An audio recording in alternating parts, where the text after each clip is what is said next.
I finally sewed my first zipper pouch as a beginner, and here's how I did it. First, I started by cutting 4 12 by 9.5 inch panels for the inner and outer linings. Next, I measured 2 3.5 inch by 3.5 inch squares for the side tabs. I then pressed them in halves and then in fourths and finally in halves again. And then we will stitch along the edges. Next, I fused the interfacing to the back side of the outer lining for added stability. You want to make sure that the bumpy side of the interfacing is laid on top of the fabric and the smooth side is up.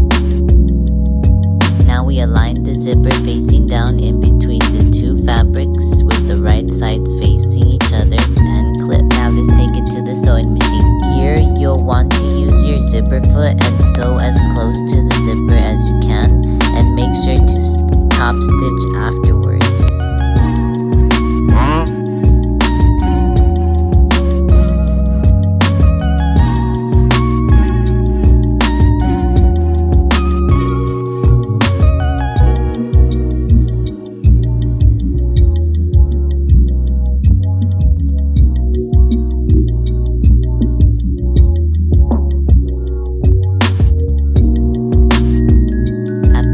Sewn our side tabs, we are going to attach them to our zipper edge.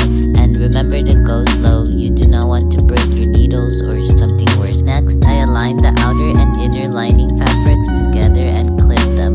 We are only going to sew the bottom portion of the fabrics and make sure to leave a gap in the middle of the inner lining so you can pull the pouch inside out in the next steps. As you just saw there, I did not leave a gap in the inner lining of mine, so I had to go back and restart. That's fine, that's what the seam ripper is for.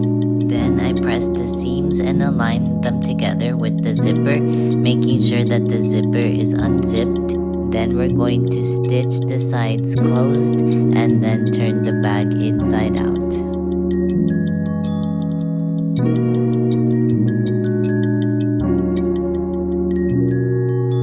Here we stitched up the opening where we pulled the bag through on the inside. Next, I measured about 2 inches in from the top corner. It's already starting to take shape here.